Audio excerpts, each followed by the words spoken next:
Today we are going to make biscuits. So this video is especially for Wichita High School West Foods Management students and Smoky Valley Virtual Charter School students. So for the Wichita West students, this won't be exactly how you'll do it in class because you'll work as a team. And for the charter school students, this is exactly how you can do this at home in order to be successful. So to start out, if you have long sleeves, make sure you push them up to your elbows and get your hands washed. They say that a professional chef, when they're washing their hands, should sing the happy birthday song to themselves, or Twinkle Twinkle Little Star. I don't care what song you sing to yourself, just make sure that you get into all the crevices of your hand without burning yourself, so that you're working with clean hands.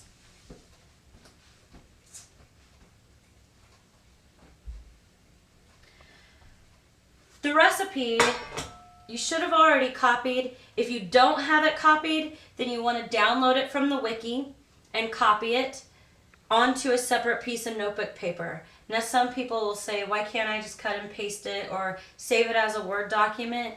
And you can, but what I found is writing it down gives you a really good understanding of what you're going to go through. And if you're copying a recipe from your grandma or your next door neighbor named Joanne who knows like every weed in your lawn, you're going to be copying it down with a pen on a piece of paper, writing both ingredients and directions. So the first step on this recipe says that you've got to preheat your oven to 450 degrees. So we're going to hit bake, and I've got little arrows on mine that take it up to 450. Different ovens do different things based on the features that they're made with. The next step, it says place 1 teaspoon shortening in an 8-inch pie pan. I'm going to use this round cake pan. In the classroom, we're going to use pie pans, and you can choose whatever you want, but this recipe really only fits into a pan about this size when you do it correctly. A teaspoon. Most sets come with 4, a fourth a teaspoon, a half a teaspoon, 1 teaspoon, and a tablespoon. I just got lucky, and I got a half a tablespoon with this set.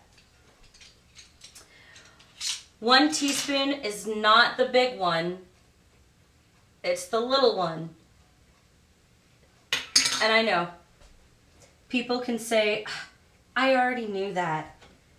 Well, I would not be telling you that if I hadn't already seen someone who didn't know that make the mistake of using the tablespoon. So you maybe didn't need to know that, but I did need to say it. So you've got your 1 teaspoon into your pie tin, and you just put this into your preheating oven. The next step, it says mix together 1 cup flour, 1/4 teaspoon baking soda, 1 teaspoon baking powder, and a pinch of salt. So I'm going to bring those dry ingredients over to our work area. And I'm going to bring over a couple bowls. The first one I'm going to use so that I can level off the flour. When you dip your measuring cup into the flour, you want to make sure that you get a full measuring cup. This is like a chemistry experiment. So everything has to be exact, but you don't want to put all of that in there. So you take it and you level it off with a knife. So you've got exactly a cup, and you put it in the bowl you're going to be working with. Then what you just leveled off, you put back in your bag. The next was 1/4 teaspoon of baking soda. Baking soda is the same stuff that you put in your freezer to keep it fresh. It's called a leavening agent, and it helps your baking products to rise. 1/4 teaspoon. Then it says 1 teaspoon baking